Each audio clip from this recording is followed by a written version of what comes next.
Okay. All right. Hi, everybody. Welcome. Thank you so much for joining us today. I'm Christy Goforth. I'm the executive director here. Hi, Luke, coming in here from Bikes for Kids Wisconsin. And um, I'm joined here as well with my volunteer and operations coordinator, Ben Andrews, who's on the screen. And there he is. He is running our bike center right now. So we do get customers, but he'll be there to answer your questions if anyone has any in the chat.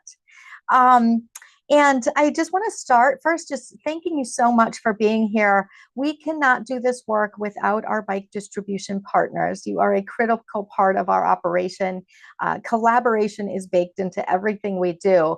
And we take on the monumental task of collecting thousands of bicycles, refurbishing them, and then relying on you to find people who really need them. Um, so a couple of housekeeping notes here. This session is going to be recorded and placed on our YouTube channel. So if you need to watch it at a later time, or if you need to share it with any of your colleagues, it will be there, and we'll share that link with you so you can easily find it.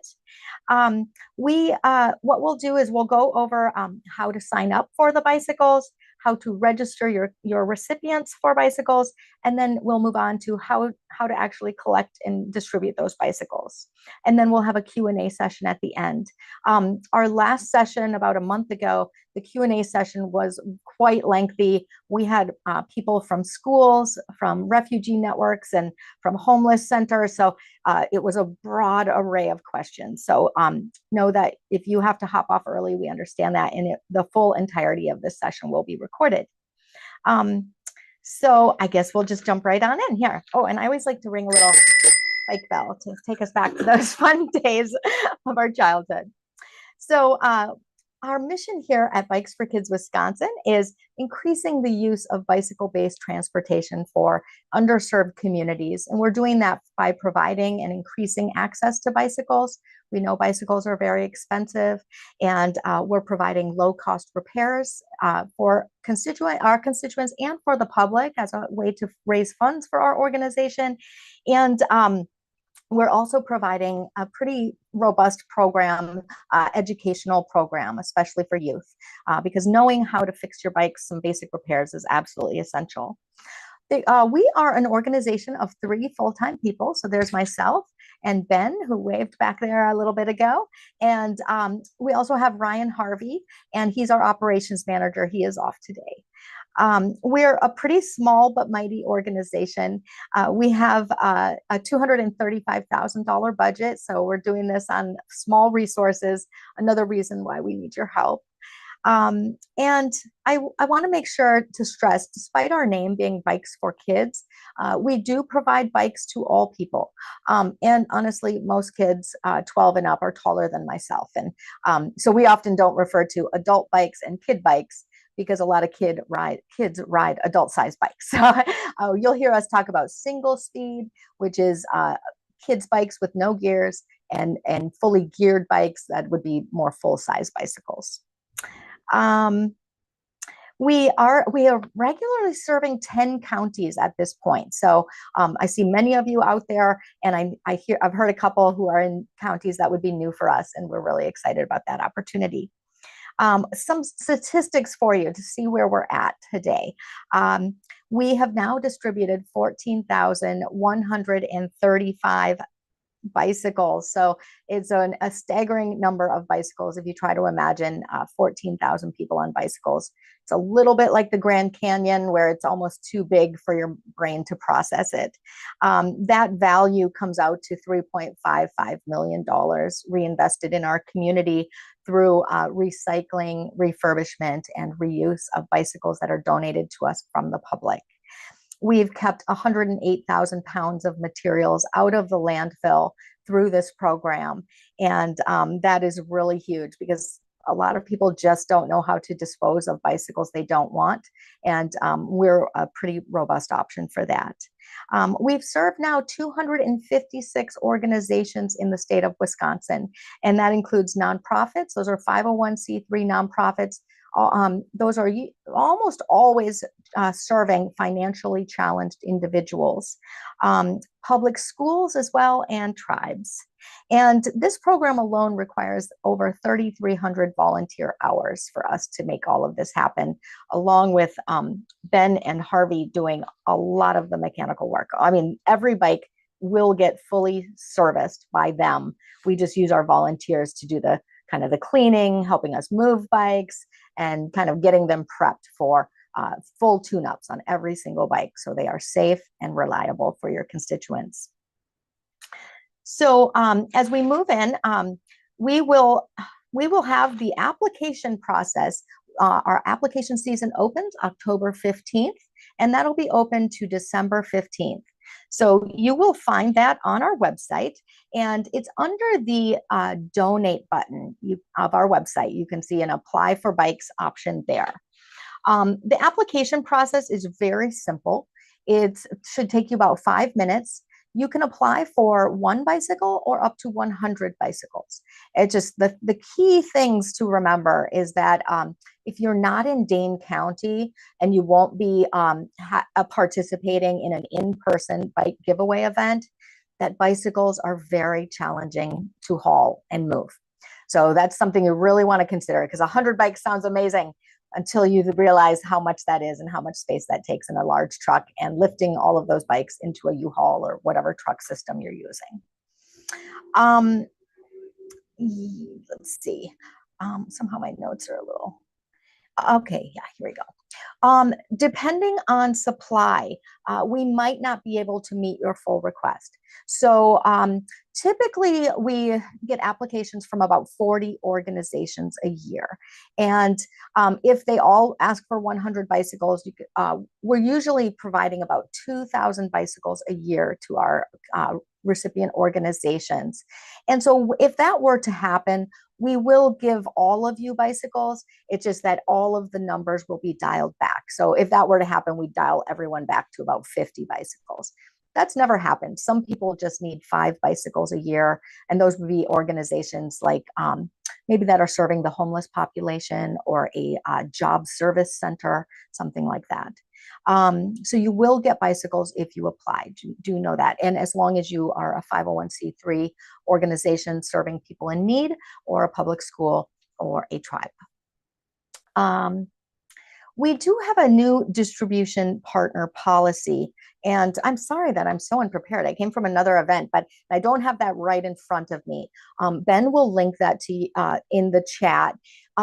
We had to develop this policy because we are such a small operation that we found that we were giving bikes to organizations with budgets of $20 million and who maybe had the resources to pay more than $25 a bike, and putting that financial burden on us.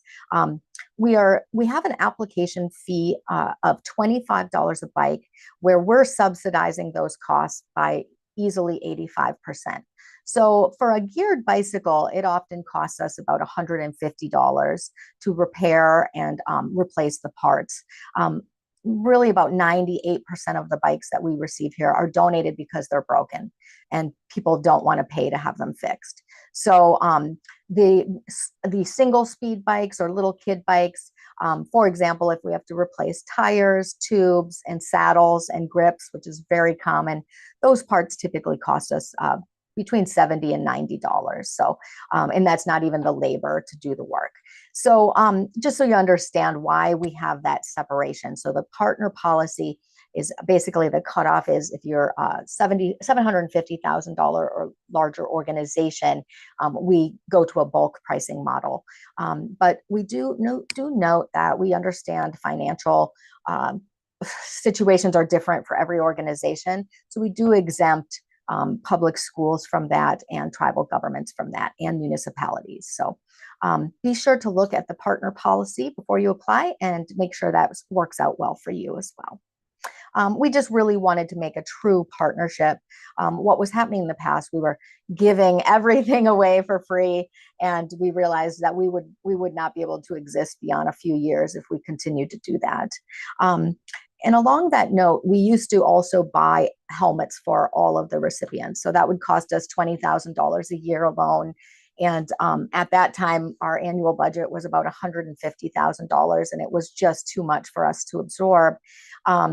We can buy helmets for you wholesale, so you can work through us. We get those bikes from the University Wisconsin Children's, or we get the helmets from the University of Wisconsin Children's Hospital, and those are subsidized by the brain doctors.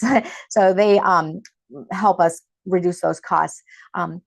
I did reach out to them, and the helmets have now increased in cost to $25 each due to the tariffs. So know that those costs have gone up. The costs of bikes are also probably going to triple here, as we see most bikes are made in China today. So know that $25 for a bike is an absolute deal. And our bikes are really excellent bikes. We work really hard to give a dignified experience for your folks, and really want to make sure the bikes are reliable and efficient and easy for them to use. So that's the application process. So we will notify you. So when that closes December 15th, we start analyzing all of our numbers and our geographical regions. And then we will notify you by mid-January, and you will receive next steps. And those next steps will then be a registration spreadsheet. So that lives on a Google Drive. It looks very much like an Excel spreadsheet. We wish this process was easier, but bikes are a little bit like shoes, where they have to be sized to each individual rider. And we also need to know gender preferences, especially when it's the younger ages, because we have a lot of Spider-Man bikes and a lot of princess bikes. And, you know, we want these kids to love their bicycles and be proud of their bicycles. So those two details are pretty important. And know, like, in that spreadsheet, we're going to ask you for the heights of the kids. So we'd like that to be in, like, not 32 inches, but instead, you know, 4 foot, 10 inches. That's ideal. If that's all streamlined and we have the same system, really makes it easy for me and Ben, who are going to be doing all this number crunching. Other data points in the spreadsheet are your zip code.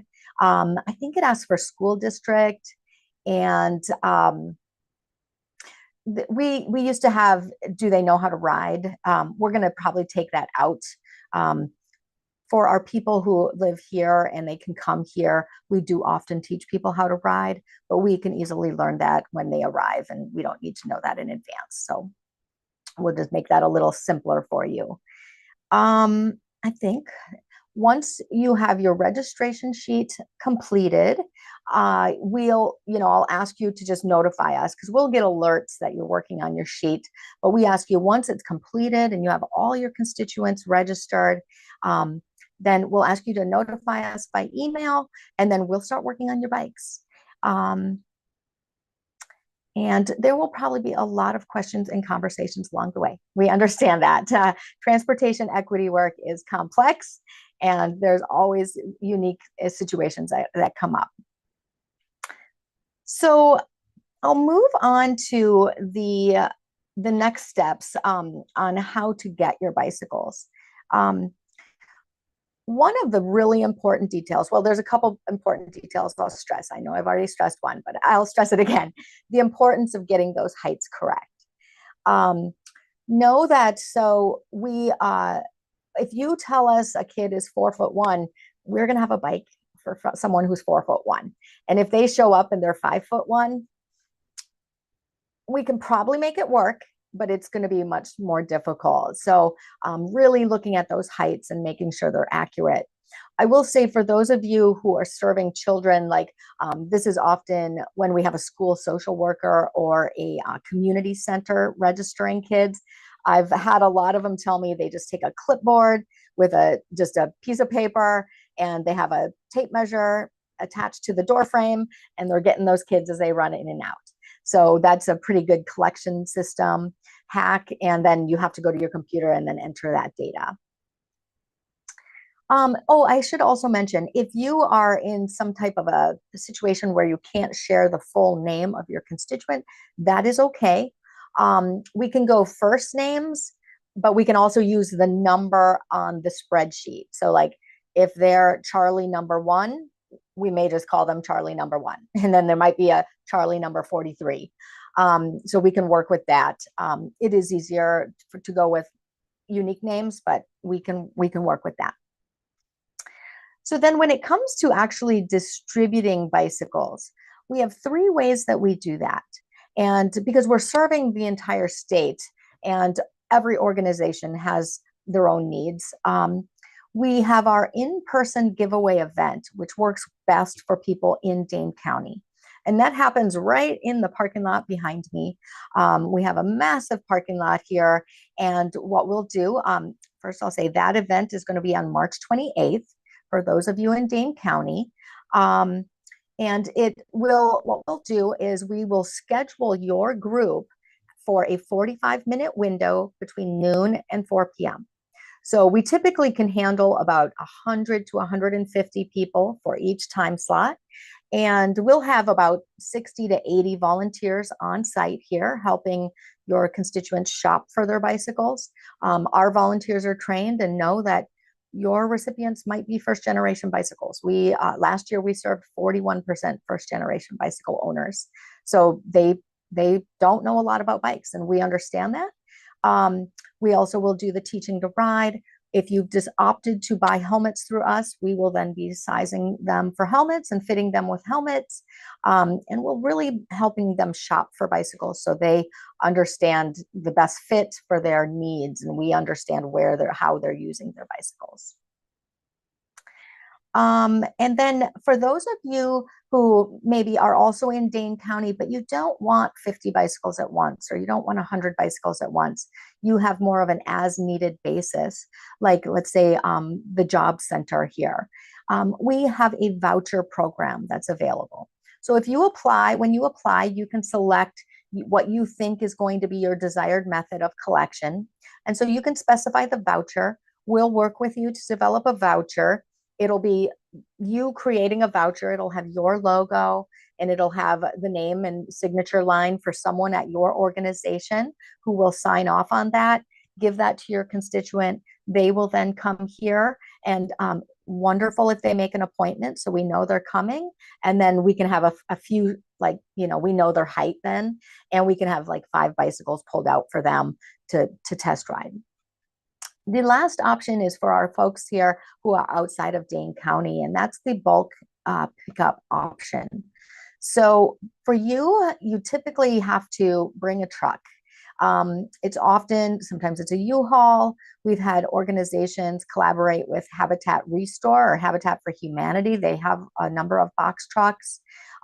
Maybe think about what other organizations, nonprofits in your area might have box trucks. We've had alcohol distributors haul bicycles because they usually have beer in one direction and empty truck in the other direction. We've had people reach out to moving companies who often will sponsor that hauling, and that's a wonderful advertising opportunity for them and kind of a good team building opportunity for them as well. So what we'll do with you is we'll schedule a day and time for you to come and get your bikes. So that is going to be typically Monday through Friday, say 9, 10 a.m. to between 5 p.m. So if you have to be outside those hours, we can work that out. But those are going to be our hours that time of year when we're open.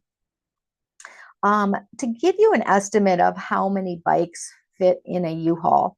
So we collect a lot of bikes. We haul a lot of bikes. So when we're hauling all the broken donated bikes, we can fill those trucks to the very top. You open the door and it's just a wall of bicycles, and we start picking them off. But when they're already refurbished, we have to be more gentle so they're not broken when you take them out. So for a 20-foot U-Haul, that's the smallest box truck, you can fit about 50 to 60 refurbished adult bikes in there. So that gives you an idea of you can't fit a lot. Bikes are clunky. In a 26-foot U-Haul, that's the largest size U-Haul, we can fit up to 120 bicycles in that one. If you have a lot of little kid bikes or the single speed bikes, often it's a higher number.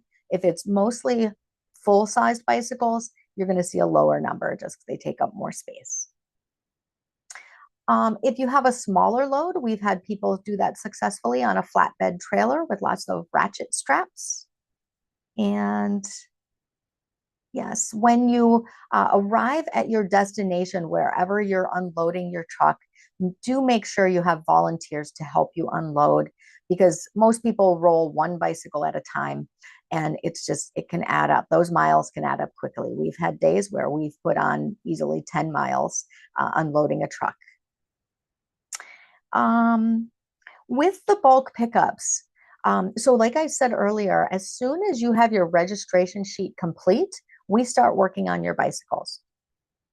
Please know that our warehouse, although we are the largest bike center in the state of Wisconsin at 12,000 square feet and with thousands of bicycles in here, we will fill up to the ceiling during this process. So that means 3 levels of bikes stacked about 40 feet high, up to 30 to 40 feet high. So while you're if for the bulk folks, if you want to come, so I said earlier that our March 28th is our in-person giveaway. If you tell us you need to get those bikes by the end of February, we can probably make that happen. So we like to get those bulk loads out, because then it really frees up space for us. Early March, absolutely doable. So we have actually, as of last year, we moved this entire program earlier. We used to give the bikes away in May, but boy, we've been seeing 70-degree days in February, and we'll get lots of calls from bike distribution partners. Can we come get our bikes now because it's 70 degrees out? And unfortunately, the answer is typically no. So what we've done is we've just moved everything up over a month, just to get them to you sooner. And we know our friends in the north might still have a lot of snow on the ground in early March. So know that this is kind of the best way we can make that flexible. If bikes are sitting out in the snow,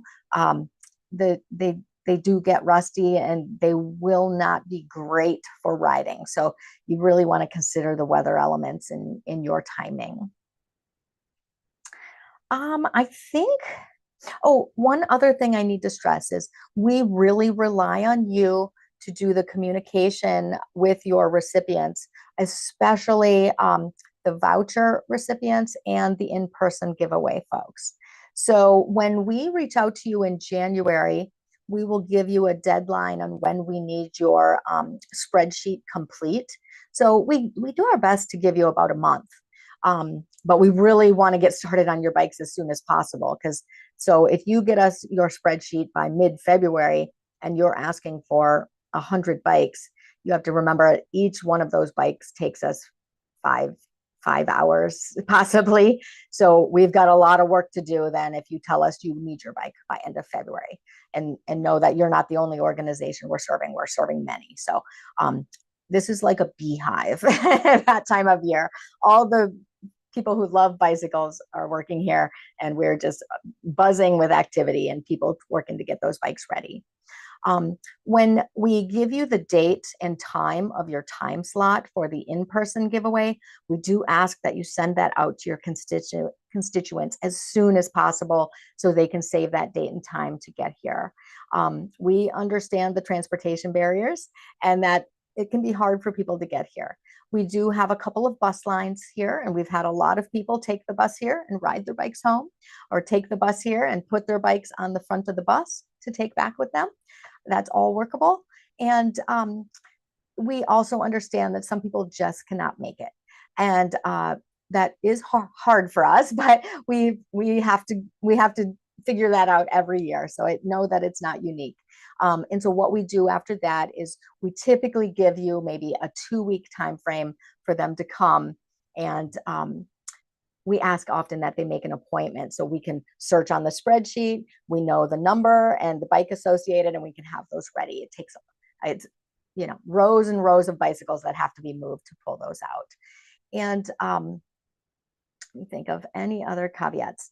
So yeah, saving that date is really critical. Nobody needs to cry. They're going to get their bikes and we'll make sure of it. It's just, we understand that sometimes you just can't make it here at that specific time.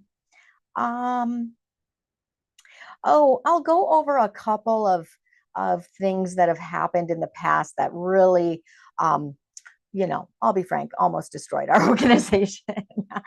We've had people, it's often schools that will then put up on their social media, on March 28th, Bikes for Kids is doing their bike giveaway event.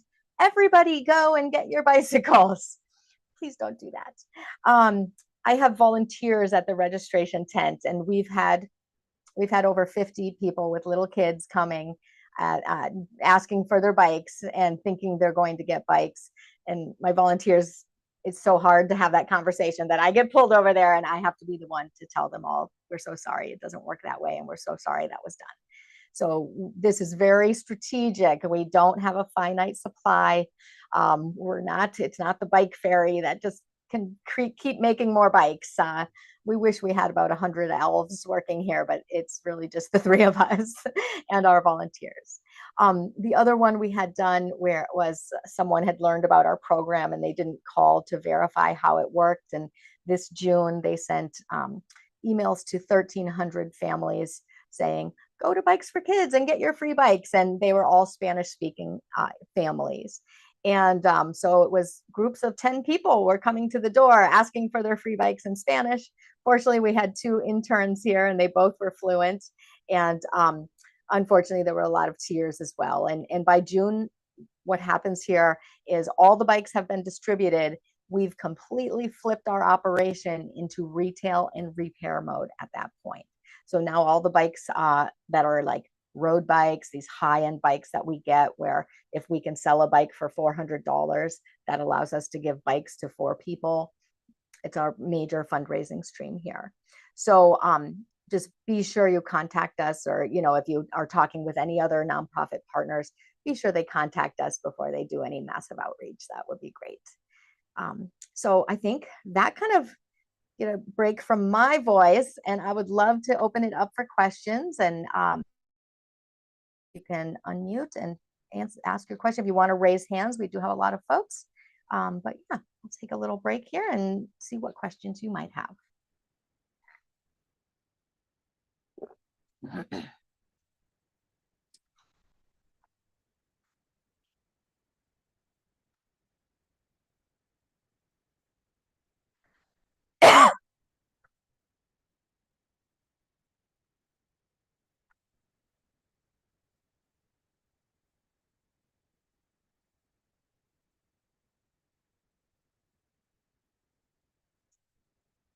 Yeah. Okay. So Deb, excellent question. She's asking, what information would you need for an adult? We operate a day center for homeless people. Yeah, homeless population's very challenging to serve. And I understand that personally because my mother is now homeless. And so what we do in that regard, and so what you can do is, like, let's say you're going to apply for 5 bicycles and you don't know who those recipients will be. What we could do is kind of estimate that your adults may be between 5 feet and 6 feet tall. And if you're asking for 5 bikes, we can give you an array of sizes that will fit different people. They can also be step through. Step through is what we used to call girl bikes. We call them step through now. Not everyone can lift their leg around the back of the seat. So we could do that. Almost think of it as a library of bicycles of different sizes and styles. And then if you're like, we have 2 we can't give away, and these just don't seem to fit anyone, like the taller bikes, we can do an exchange. So does that answer your question, Deb? Does that give you a better sense of how that could work? Okay, excellent. So yeah, that your spreadsheet might look a little different. You might say 5, and you can say that we get this 5 women's bikes for 5 foot to 5'5", maybe something like that. And that's actually 2 different frame sizes. So, but we'll know how to work with that. And then you could say 5 men's bikes from 5'5" to 6 foot, something like that. So it would be a total of 10 bikes, and you can kind of bulk, lump them into heights. So know that will work for us. We see that quite frequently as well. Great question, Pat.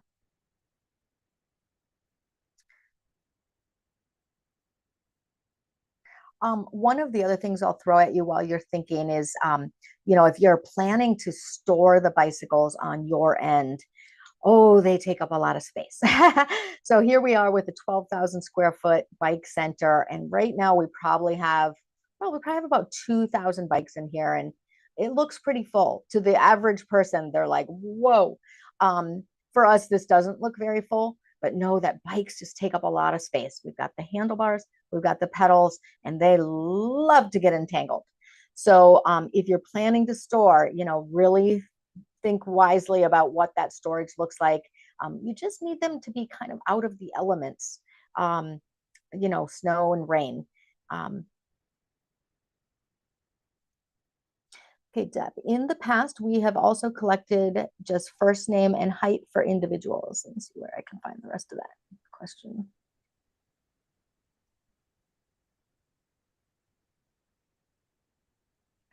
In your situation, right. Which allows us on our end to pull bikes as follows. So are you saying we keep the bikes here and people come on an as needed basis? Am I getting that right? So I can kind of touch real briefly on that. We had somebody similarly a few months back. It was actually Madison PD, but they had a similar situation where they're like, we just need 10 bikes. And all we asked of them was just like, okay, great. We're going to partner with you guys, do what we can do. They have a special situation with us every once in a while. But basically what they did is they just sent us a message that was like, hey, here's 5 names and here's 5 heights. So what we did is just walked around and we said, okay, I need a size 26 in this size because Ian, who's 6'3", needs a bike of that size. So I found it. I just slapped a piece of tape on the seat that just said Ian, and then I set it off to the side. And then another thing of this sort. So in a situation like yours, Deb, that's kind of something that we could get done, where all we do is just have a first name and a height and a number of bikes, and it's convenient for us just to be able to justify from there what frame size that we need. It's going to be the easiest thing for us to do. Thanks, Ben. Yep. And I was just gonna say too, we used you guys last year, and it was awesome. We cool. had gotten like around 50 bikes, and we had some of different sizes. And then we had a community event here with a flyer, and it said, how many bikes of each size we have. And it was a first come, first serve basis for the community because we live in I don't live here. I work in a tribal community. So there's a lot of families here who don't have any bikes, and um, everybody was really excited and came up and I felt like it worked out really well that way because then they weren't going to be like harassing you, Christy, because I know our families they would do that, and and and then they were all able to come and get what they wanted, and with them knowing it was a first come first serve instead of waiting until like the last 15 minutes of the event, which is typical thing that happens. Sure. People were coming right away so that way they could get what they wanted, and we got rid of all the bikes within like 30 minutes. Oh, I believe that. Excellent. Yeah, that was fun serving you. I will say, one of the things you do want to watch, like it can be tricky to distribute. We've had people who get like 50 bikes, they just go to a park and they tell everyone in the community. Never once has it worked out where all these people descend and everyone gets a bike. There are always going to be kids who walk away crying because their sister got one and there was nothing there for them that fit. So that is why we're so strategic with the sizing. We don't like crying and bicycling. And so do be careful. That's one of the caveats to watch out for. Now, I saw a question from Amanda. Where do we get our bikes from? So all of our bikes are donated to us from the public. So we have, kids are always outgrowing bikes. So we just had 2 come in momentarily, just moments ago. And that supply is always replenishing. The full size bicycle. So, bicycles are very expensive. And so typically here in Dane County, we are just bike crazy or bike sane. I mean, I like to say we're bike sane. We're all very into biking, and biking is a huge part of our culture. And so people are often upgrading their bike. They might have been a road biker and now they want to switch to just a commuter bike, or vice versa. And so they're paying it forward and donating their bicycles here to us. We do get loads of abandoned bicycles from police departments from all over. Baraboo often brings loads. Platteville, we get people, and sometimes they just put them in a dump truck and they bring them here. It's quite an operation.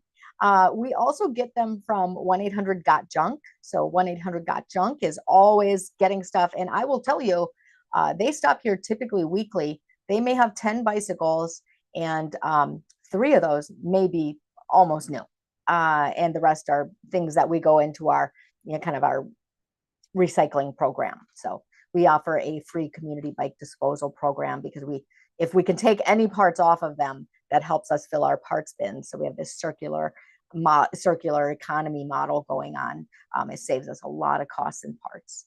But yeah, all of our bikes come donated. We do not buy any bicycles. One question I get a lot is, how do you know your bikes aren't stolen? And I typically say, well, thieves don't usually steal a bike and donate them to the children's charity. Those are going up on Marketplace, and we're not buying from Marketplace. So these are all donated, and we've got grandparents.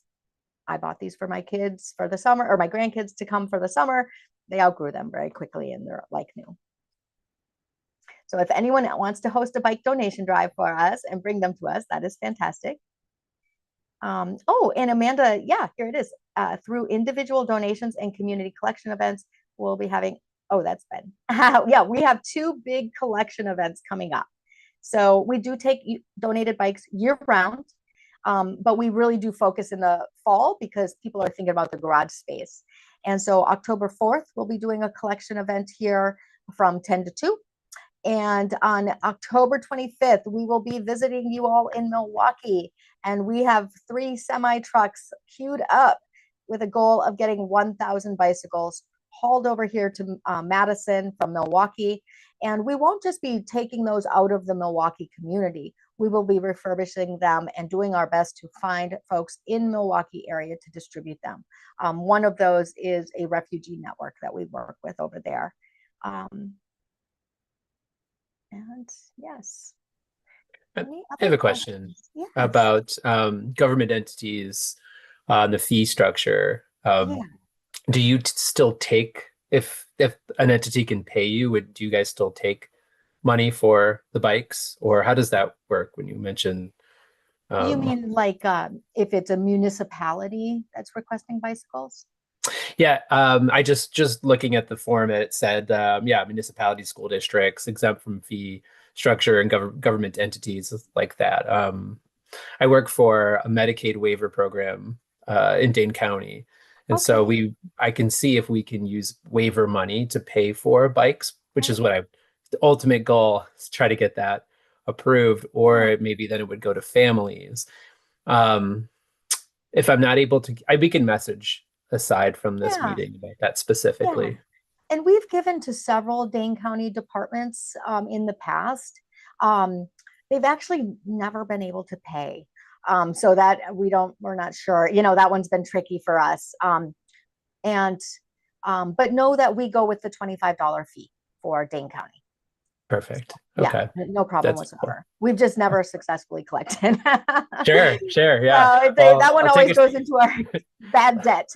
I'll take a shot at it. Why not? We would love the support. Okay. Yeah. Sure. We've never gotten support from Dane County, and we would love to see that happen. This would be a separate funding stream that is related. Yeah. So understood. Yeah. So we often work with it's like a youth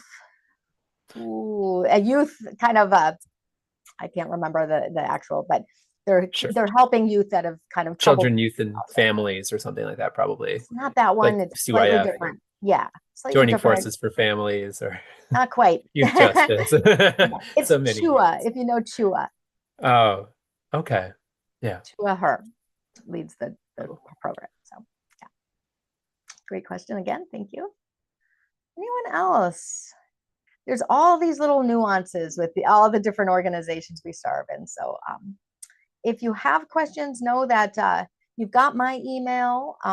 We will follow up with some links with you. And so I'll let you know that Ben is our newest teammate. So it's been Harvey and I for quite some time. And Ben started in March. So he's really getting his legs under him and understanding all the different facets of our work. And he's going to run point on the giveaway program for the first time. So you'll mainly be working with Ben, but I'll be CC'd and, know that there's lots of questions and nuances with this. So.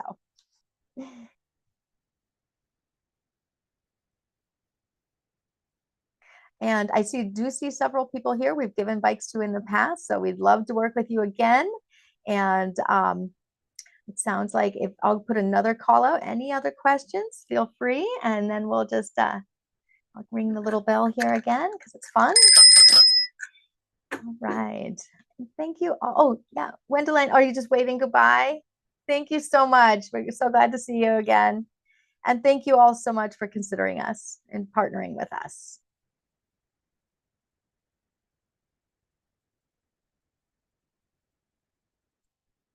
Thank you.